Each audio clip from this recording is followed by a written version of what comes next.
Hi and welcome to my first video Photoshop tutorial. I'm Adam's son and I will be showing you more or less how I did this photo that you can see on the screen right now. It's a photo of myself, well duh, and it's taken by a friend of mine called Mikkel, who came along to my studio and we played around and he did this shot of me. The original photo looks like this. It's actually a JPEG with a picture style on it, which has enhanced the contrast a bit, but that's about it. I've been wanting to do this this dispersion, this coming undone effect for a while. So I sat down and looked through some other tutorials and eventually figured out how it was done, or at least how I would do it. So what I did was that I did a cutout of myself, like this, as you can see here. Not that good of a cutout actually.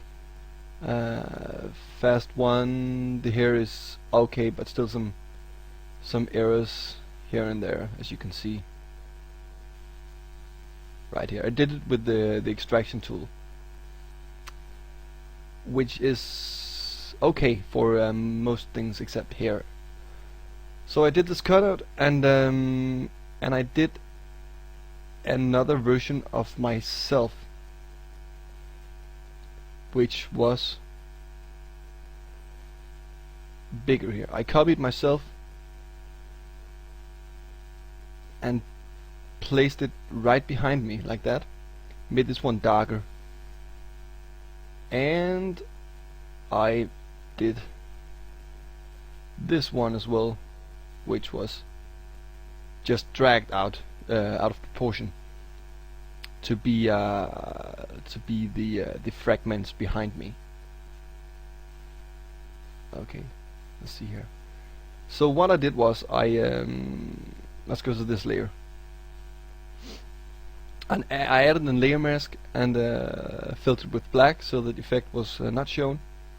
And then I took, as you can see here, a brush, white brush, with the maximum flow and opacity, and just painted, not painted, but tapped the effect back, like this. I tapped back the visibility of myself. I did this with varieties of different splatter brushes found online. You can find free brushes all over the place. But doing this gave me the effect of this dispersion, or this fragment effect. Okay, and I did this with the darker version as well, as you can see here. The darker version of myself.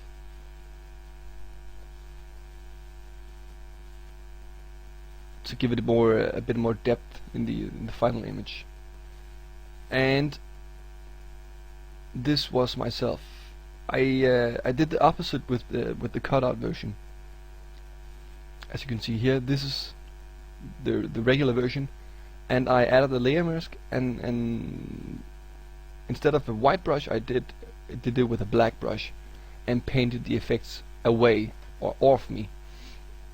And I tried to find some similar brushes and similar cut-ins in the body to match the disappearing effects, as you can see up here around this area. But more basically, it's just a try and error. Try, if you can see, to make something look good actually. Okay, this far is good. This is more or less the main effect. I added a white background. As you can see here, I did not add this place though, because there I just used the original image to gain the shadow. Reason why I cannot see the rest of the original image right now is because I had a white layer on top of it, except on that spot right there. I then added some vibrance, not that visible.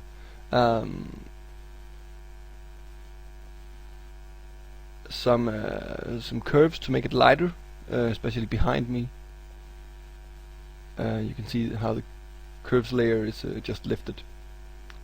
And my favorite tool, paint with light.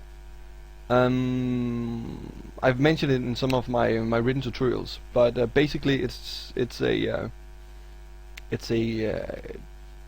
custom non-destructive layer where I, with my white or black brush, can add a dodge or burn effect.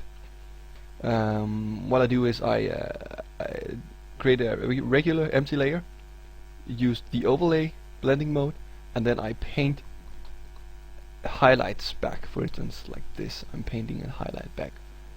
You can see what it actually does. I've used it on the skin areas mostly to brighten up some selected areas. It's also good to be used when working with glamour shots and stuff like that, to make the skin look more shiny. I actually added a lens flare here, right around this area. Sorry. Turn the opacity down to 15% instead of having it at max, as you can see here. I thought it, in my opinion, it ruined the image a bit. I've done some cross processing, which is giving this.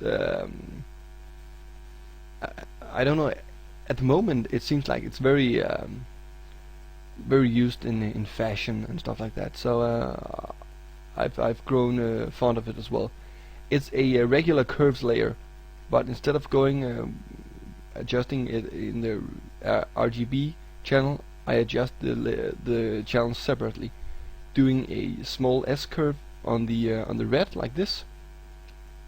A blue I actually lift it up like this, which means that my black turns a bit bluish, and then I shift a bit down to decrease the contrast on the blue layer channel, sorry, and the green I mimic the red as well, as you can see here.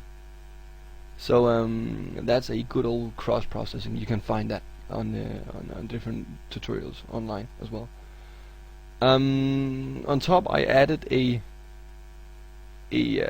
colored layer just to brighten up the whole image a bit. Put it on soft light and opacity on 23 or so. This gave it the whole much more brighter look, I would say. But that's basically it. Thank you for listening to this video tutorial and watching as well. Feel free to come back to my blog and see if I've uploaded some new. I most certainly will.